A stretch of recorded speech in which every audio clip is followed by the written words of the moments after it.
السلام عليكم، ازيكم يا حبايبي؟ عاملين ايه؟ يا رب تكونوا بخير. معاكم سمية من قناة أكلة وفكرة مع سمية. عاملين ايه في الجو الحر النار اللي احنا فيه ده؟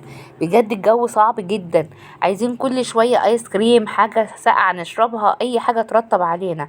تعالوا بقى هعمل لكم حاجة احلى من الايس كريم واخف وبثلاث مكونات بس، وهتاكلي احلى ايس كريم هتدوقيه في حياتك بخطوتين تلاتة بس. حاجة سهلة جدا وجميلة زي ما انتوا شايفين.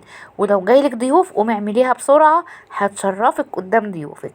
شايفين الجمال؟ يا جماله يا جماله. حاجة كده تحفة تحفة تحفة تحفة. بجد هتعجبكم جدا يا جماعة. شايفين الجمال؟ كلي بقى كده ورطبي وحلي في نفس الوقت وادعي لسمية. يلا بسرعة اعملي لايك للفيديو وشاركي الفيديو مع حبايبك واصحابك، واللي اول مرة يشوف قناتي ما تنساش تعمل سبسكرايب للقناة وتفعل الجرس باللون الرمادي عشان يوصلك كل جديد من فيديوهاتي ان شاء الله. يلا بسم الله ونصلي على الرسول ونبدأ الفيديو. معايا هنا شوية بسكوت، بكوين بسكوت كده اي شكل عندك، كاكاو على بسكوت سادة، اي نوع بسكوت متاح. ما تربطيش نفسك بنوع معين. وهنكسرها تكسيرة كبيرة كده مش صغيرة، احنا مش عايزينها ناعمة، عايزينها قطع كبيرة زي ما انتوا شايفين كده.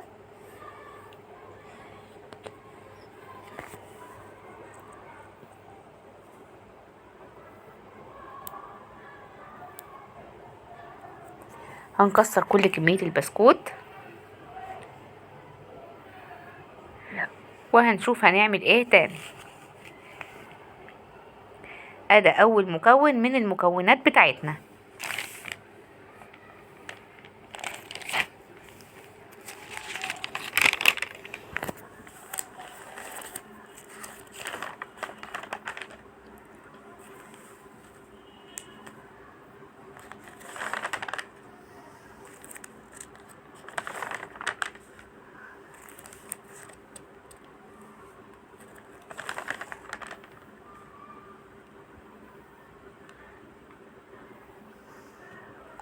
يلا بسرعة صلي على الحبيب صلى الله عليه وسلم كده في التعليقات، وسيبيلي تعليق حلو منك، وما تنسيش اللايك علشان الفيديو يترفع.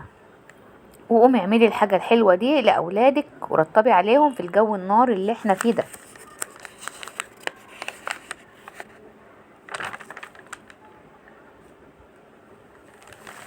بعد كده معايا تلت كوباية كريم شانتيه، هحط عليها معلقتين سكر. ما تزوديش السكر قوي علشان انت معاكي بسكوت. ومعايا كوباية الا ربع من الحليب الساقع المتلج، هنزل عليه وهضرب الكريمة بتاعتي كويس جدا. يبقى تلت كوباية كريم شانتيه على كوباية الا ربع من الحليب الساقع مع معلقتين سكر. بقلب شوية كده عشان ما تطيرش الكريمة، وبعد كده اضرب لغاية ما القوام يتقل معايا. استخدمي نوع كريمة كويس علشان يدي معاكي كمية كويسة ويرمي معاكي والكمية تزيد بعد الضرب. شايفين؟ لسه هضرب خبطتين كده وهرجع لكم تاني. كده تمام، قوام الكريمة بقى حلو ومتماسك، هو ده اللي انا عايزاه. هشيل بقى المضرب بتاعي وهجيب البسكوت اللي انا كسرته هحطه على الكريم شانتيه اللي انا ضربته كده. وكان عندي مانجا مفرزة في الفريزر مقطعاها مكعبات، طلعتها وحطيت منها. لو عندك مانجا طبعا فريش تبقى حلوة جدا، قطعي منها بس نقي مانجا تكون مسكرة. دي مانجا نعومي فبتبقى مسكرة شوية. حطيت كده من كام معلقة من العلبة اللي انا هحطها في الفريزر اهي زي ما انتوا شايفين كده. ضيفي اي مكونات انت عايزاها، مش مهم مانجا، ممكن فراولة، ممكن جوافة، اي فاكهة بتحبيها، وشوية شوكليت شيبس. اي اضافة هتحطيها ولادك بيحبوها ضيفيها. وهقلب كويس جدا لغاية ما اختلطوا مع بعض كويس جدا.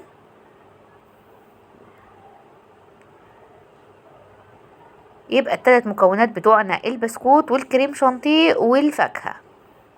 اي حاجة تانية بقى ضيفيها انت زي ما انت عايزة. كده تمام، قلبتهم كويس جدا. هجيب بقى اي صينيه او قالب عندك. انا عندي قالب الانجليش كيك ده، جبته وفرشت فيه كيس كده، فتحت الكيس وحطيته فيه كده زي ما انتوا شايفين. وهصب بقى، هنزل الايس كريم اللي احنا عملناه ده في قلبه كده على الكيس.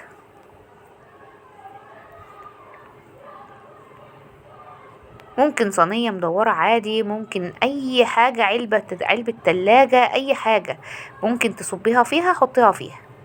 زي ما انتوا شايفين كده، نزل الكمية كلها واسويها واضغط عليها.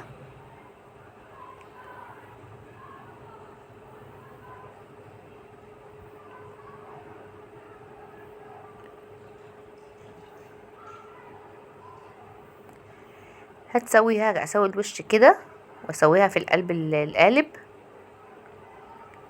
اهو زي ما انتوا شايفين. اخبط كده خبطتين وهلف الكيس عليها كده، اغطيها بالكيس وهدخلها التلاجة مش اقل من 6 ساعات. يعني ممكن من بالليل نعملها وتاني يوم نطلعها من الفريزر. تاني يوم طلعتها، انا عملتها بالليل وطلعتها تاني يوم زي ما انتوا شايفين كده، تلجت بقت زي الايس كريم بالظبط اهو. هقلبها بقى على الطبق. بتتقلب بكل سهولة يا جماعة، بتشيلي القالب عادي خالص وبعد كده بتشيلي الكيس، بيطلع بكل سهولة زي ما انتوا شايفين كده. هتزينيه بقى زي ما انت عايزة، انا اسفة.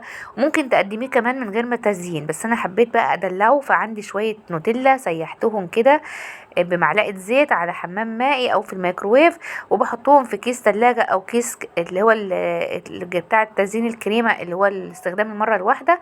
وبعمل خطوط زي ما انتوا شايفين كده رايح جاي عليها لما اخلص النوتيلا اللي معايا.